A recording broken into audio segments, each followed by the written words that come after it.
বাংলাদেশের থেকে মেইন মিডিয়াগুলা মানে কখনো এই ধরনের খবর প্রচার করেছে বলে আগে আমি কখনো দেখি নাই।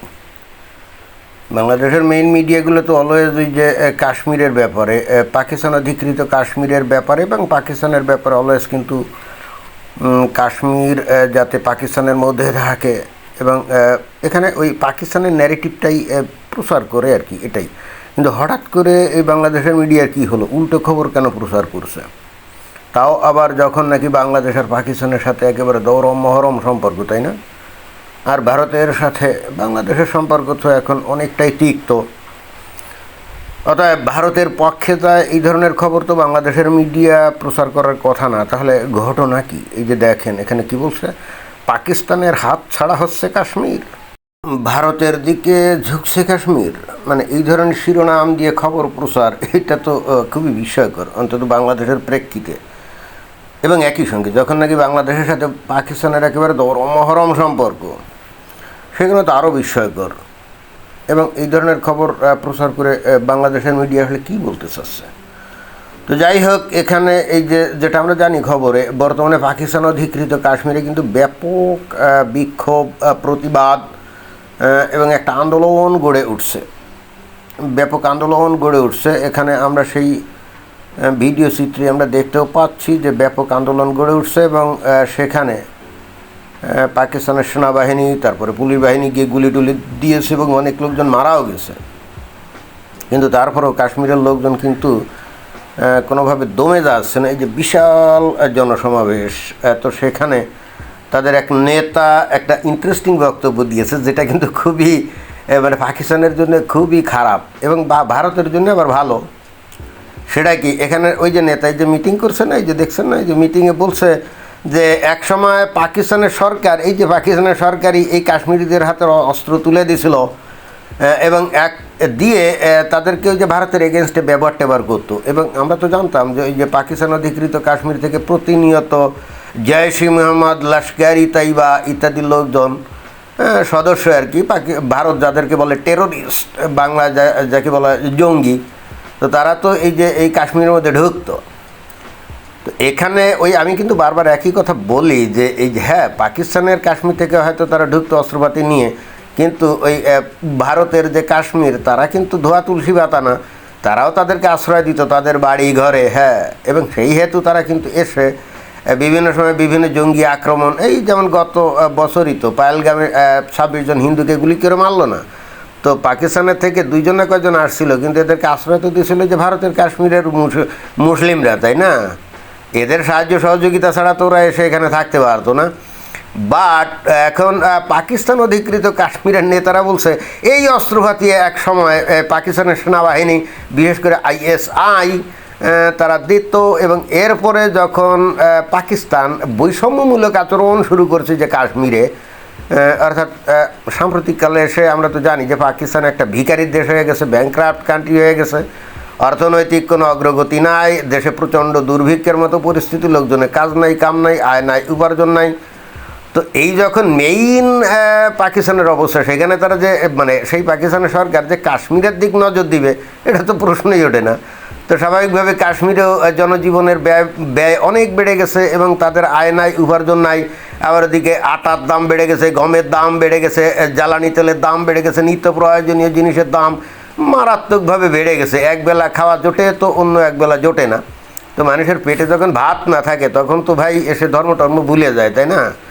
এবং তখন তো আর ধর্মীয় সম্প্রীতিগুলো কামে লাগে না, কারণ পেটে আগুন জ্বলা শুরু হলে তখন কিন্তু ধর্মীয় বাক্য দিয়ে বা ধর্মীয় সহিষ্ণুতা দিয়ে বা ধর্মীয় একাত্মতা দিয়ে কিন্তু তাদেরকে ভোলানো যায় না। এই পাকিস্তানের কাশ্মীরে ঘটনা ঘটছে ঠিক তাই। এবং এই পাকিস্তানের কাশ্মীরে আমি কিন্তু আগেও কয়েকটা ভিডিওতে বারবার বলছি, মানে একই কথা বলতে হয়, রিপিট করতে হয়, কারণ অনেকে আগে তো শুনছে, পরে নতুন দর্শক আছে, তাদের জানা দরকার।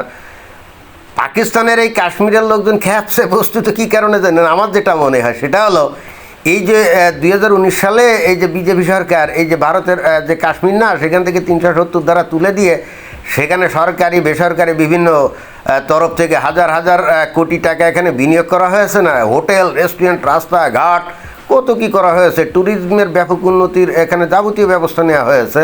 ফলে সে কি আগের থেকে অনেক বেশি ট্যুরিস্ট এখানে যায়, ফলে কাশ্মীরের লোকজন এদের সঙ্গে ব্যবসা বাণিজ্য করার সুযোগ পায়, এদের আয় উপার্জন বেড়ে গেছে। ভারতীয় কাশ্মীরের লোকজনের আয় উপার্জন একেবারে রাতারাতি বেড়ে গেছে, তাদের জীবনযাত্রা এখন জৌলুসপূর্ণ, আমোদপূর্ণ, তাই না? এবং একই সঙ্গে ভারতের যে কাশ্মীর, সেখানে রাতের বেলা আলো ঝলমল করে, কারণ ইলেকট্রিসিটি তো আর যায় না, সেখানে আলো ঝলমল করে।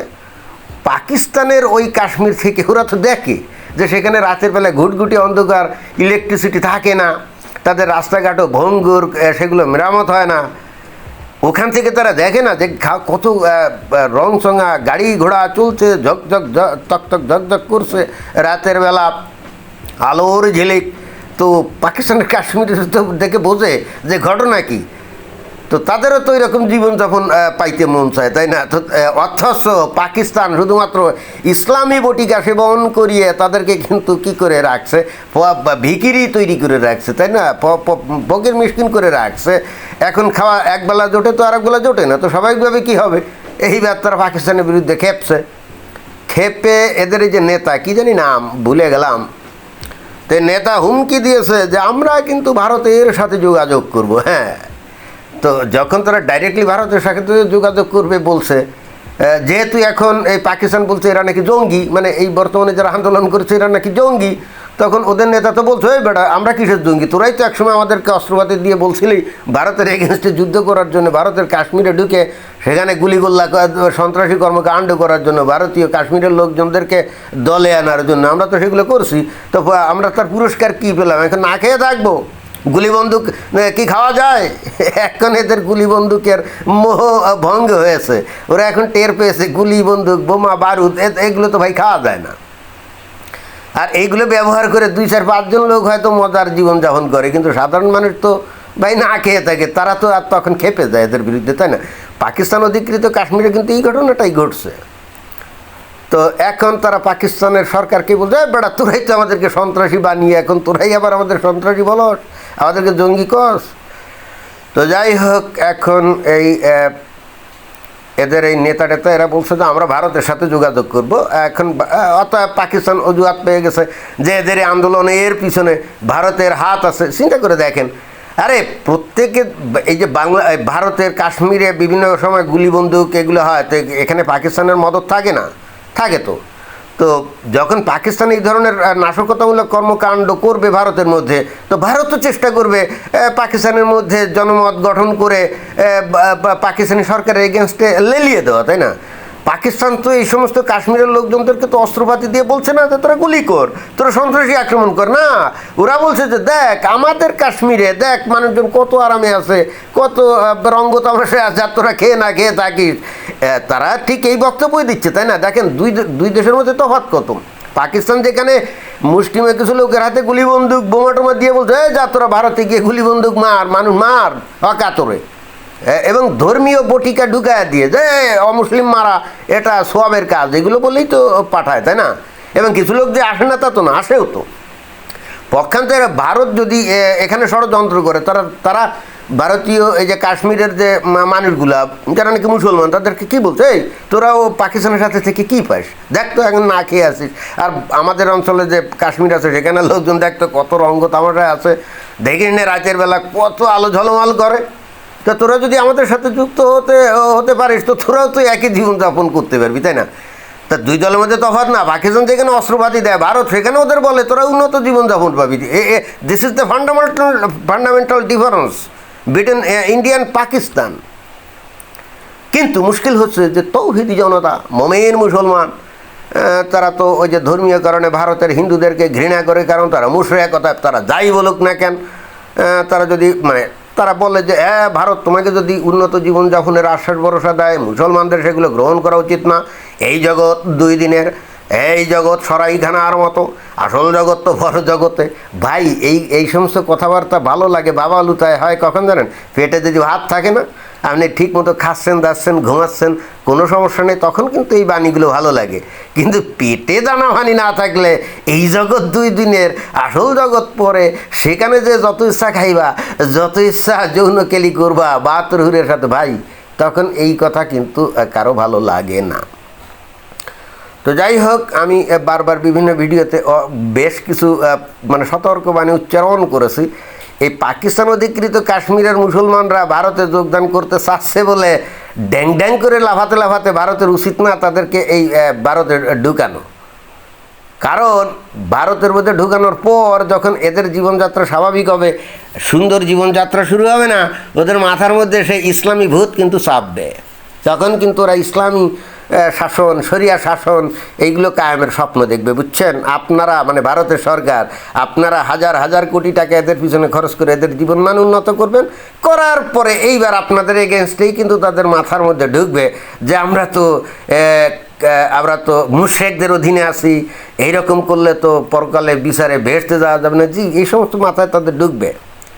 এদেরকে ভারতে আপনারা একমাত্র ঢুকাতে পারেন যদি তাদের বলেন যে তোমরা আগে যে ধর্মে ছিলে না ওইটা যদি ফেরত যাও, ইসলাম আসার আগে যে ধর্মে ছিল ওইটাতে যদি ফেরত যাও, তাহলে তোমাদের জন্য আমরা যা ইচ্ছা খুশি করবো, কোনো সমস্যা নেই। এবং একই সঙ্গে তোমরা যদি ভারতে যোগদান করো তো ভারতের কাশ্মীরের মধ্যে যেগুলো আছে না এগুলারও তোমাদের দলে নিবা, ওই আগের ধর্মে ফিরিয়ে নিয়ে যাওয়ার ব্যবস্থা করবা। যদি এটা রাজি থাকো তাহলে তোমাদের জন্য আমরা অনেক কিছু করব। আর যদি তোমরা যেরকম আছো হুবহু সেই রকম থেকে বা ভারতে ঢুকতে চাও, জি সম্ভব না। তোমরা তাহলে পাকিস্তানেই থাকো এবং দেখো ইসলাম কি, কাকে বলে, কত প্রকার ও কী কী। ধন্যবাদ।